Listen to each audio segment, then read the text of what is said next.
Hi everybody, my name is Troy Allen and I will be talking to you today about Super Mario in a documentary. Let's get started. Woohoo! Alrighty, Shigeru Miyamoto, that name should sound familiar. That's the man himself. He's born in Sonobe in 1952. He worked for Nintendo and used his experience growing up to pretty much create Mario and Zelda. He made Nintendo what it is today. It's a little bit of history on that. Nintendo, they were trying to break into the US arcade market and they were not doing good. And then a man named Minoru Araka pleaded with the CEO, Hiroshi Yamauchi, to create one last game before they pull everything out of Americas. And, he gave in, gave the job to Shigeru Miyamoto, who then created Donkey Kong in 1981. And that was a huge success, and that sparked it all. 1983 came around. Miyamoto developed the Mario Bros. First game that had Luigi. They were fighting weird creatures in New York City sewer systems. And then they created, in 1985, Super Mario Bros. For the home console NES. And this game is the most famous game they ever released, and I'm 100% sure that you have definitely seen it, you've heard of it, you've played it. It's the most famous game. And from that day forward, they've based everything around it. Home consoles, you have the NES, Nintendo Entertainment System, the Super NES in 1992. And then 1997, you got the N64, the 64-bit processor. That's the first one I have ever had. Then 2002, they stepped it up with the graphics with the GameCube. It had great titles. It didn't sell that many, but it was still a great console. And then 2006, they changed things up with the Wii. First game console that came out with motion controls and revolutionized everything. And then they came out with the Wii U, which wasn't quite a hit. It brought you a two-screen experience. You got the TV, and then you got the controller with the screen in it. And it's a touch screen. And with the confusing name and the lack of game titles for that, nobody really wants to spend all that money for it. But now things are different. Nintendo is pulling the old switcheroo. They're switching things up with the Nintendo Switch. This is pretty much a cross between home and portable console. So you have your tablet here and it's docked. It's a home console. You're playing your game on a controller like this. Your buddies come up, they're gonna go to the movies. You want to take your game with you. Pull the tablet out, you pull these Joy-Cons out, you slide them in and you're good to go. You got your portable consoles. You got Game & Watch in 1980s. It only had one game on it and it did great. And then you have all these portable consoles that came out after that. You got the Game Boy, and then they made it smaller because it was big and clunky. You got the Game Boy Pocket. Then they came out with a new system, Game Boy Color. Now you could play games in color. And then they came out with another system in 2001, the Game Boy Advance. And they redesigned it a few times. They redesigned it in 2003 as the SP and 2005 as the Micro. These are all the same console, but they're just different form factors. And then you got the Nintendo DS, a new portable game system. You got two screens here, bottom and top. You got the touch screen is the bottom screen. You have a little stylus, and things down here can affect things up here. You can manipulate the game. And then in 2006, they redesigned it as the Nintendo DS Lite. You got brighter screens, better speakers, better design, you got more comfortable buttons. And then they changed it up again in 2009 with the DSi. The difference here is it's pretty much a smart DS. Got your apps, you have your cameras, then they made it bigger. And then they have the 3DS, which is totally different from the DS's. You could play your games and have 3D capabilities up here without any glasses. And 3DS really, if you need, the XL, you really need that explained to you. And then you have Nintendo Switch. It's portable. And you got the hero's journey. Every story has a hero's journey. You got the ordinary world. You start off, nothing's wrong. It's just peachy. You got the Mushroom Kingdom. Princess Peach's castle is there.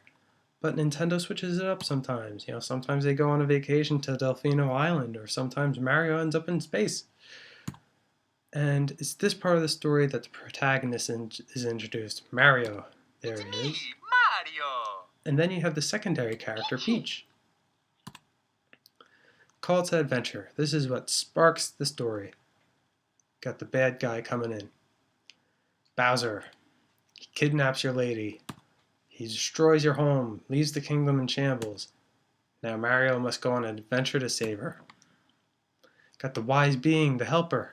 The one that gives you helpful advice along the way. Usually it's Toad, but you know what? It changes from game to game now. Super Mario Sunshine, it's this water pump named Flood. In the new game coming out, Super Mario Odyssey, it's his hat. So now you have crossing the threshold. Mario must face obstacles in his way. He has to go through challenges. He has puzzles, enemies, mini-bosses, levels, worlds. He has to overcome all of this. And he has power-ups. He gets stronger. You get the famous Super Mushroom, turns small Mario to big Mario.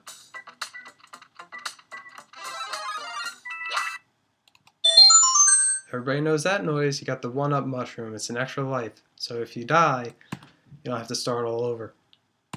Then you got the Fire Flower. This is from Super Mario Bros. Turns Mario into Fire Mario.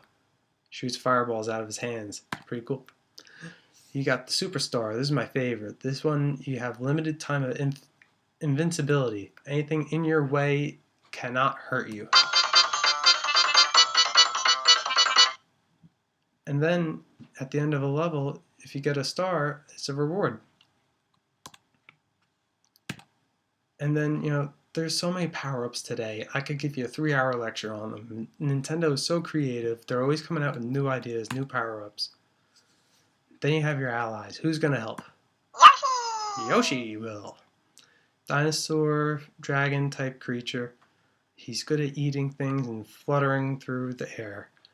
When things get a little bit too messy, too complicated, usually there's a Yoshi egg that Mario can break him out of and ride him. I'm ready. And you got your brother, Luigi.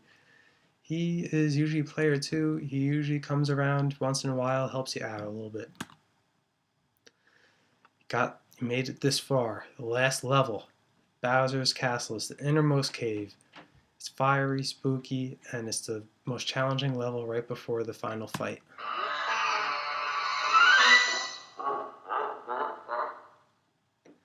Now you have your supreme ordeal. This is the fight with Bowser. You use what you learned along the way. You defeat him. You seize the reward. You get Princess Peach back. And you fix the kingdom. And then you're resurrected with a kiss from the princess. And it's all thanks to you, Mario. We have to do something special for you. Aww.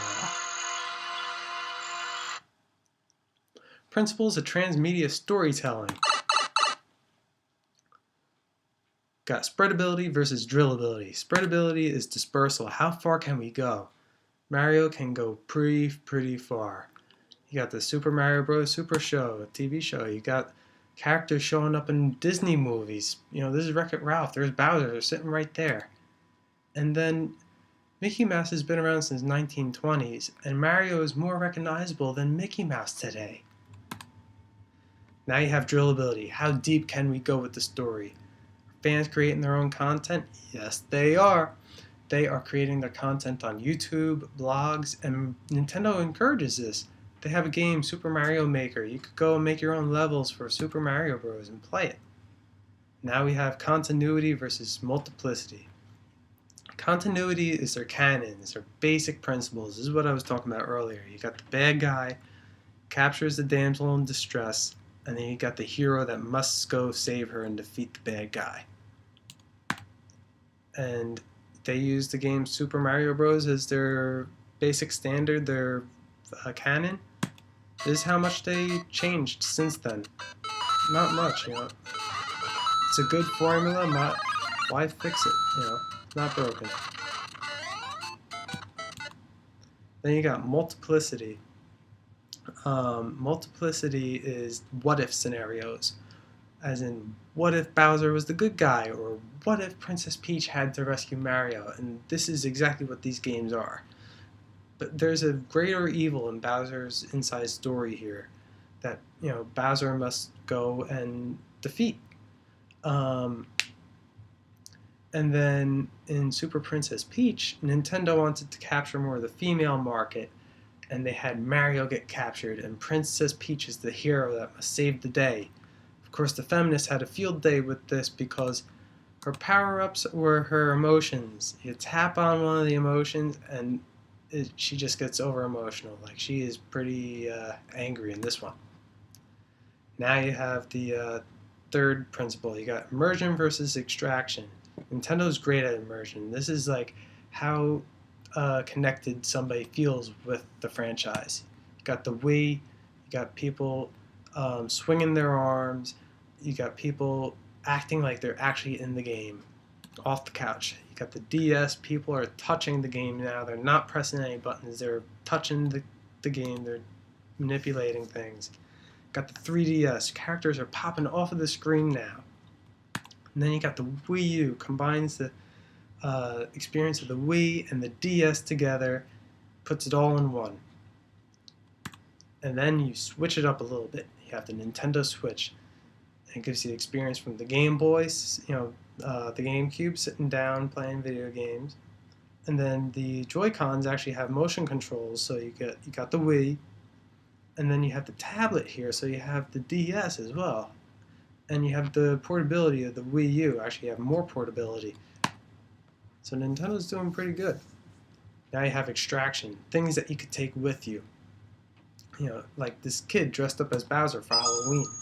He looks pretty awesome right there, huh? He looks like a cool kid who's gonna probably get a little older and make a Super Mario documentary. That's me. And then you have, you know, Mario gear. You got your shirts. You got your officially licensed Mario hat. I know I have one. How about you? It's a me. And now they came out with amiibos. These are figurines, but they have computer chips inside them. So you tap one to the controller, and the character appears and helps you in the game. And then they also have phone cases. Like, there's a phone case for iPhone 6 for, looks like a Game Boy. Now we have the fourth principle, world building. Does it have a map? Yes, it does have a map. It's a linear map, linear, simple map like that. Seriality. What makes people come back for more? Are the games independent of each other? Yes, they are. But they have Easter eggs in them, such as, you know, Flood in Super Mario Sunshine says that he was built by GAD Industries. This is EGAD right here in Luigi's mansion, who gives Luigi his vacuum that sucks up ghosts to connect it. Subjectivity, perspective, perspective, perspective. What does Princess Peach do all day when she's captured? Well, here in Paper Mario, you know, you get to experience that. Now you have performance. This is a little bit tricky. This is what attracts people to the franchise. You got attractors and activators. Attractors are cutscenes. It helps tell a story. You got like Bowser showing up, taking Princess Peach and destroying the kingdom. You got allies coming in, allies telling you what to do. And it helps add content and depth to the story. Now you got activators. This is what asks people to do something. This is what says, all right, now it's your turn. And it's usually the end of a cutscene. So let's take an example. So this is a cutscene. This is an attractor right now. That's the wise old being right there, spinning around Mario.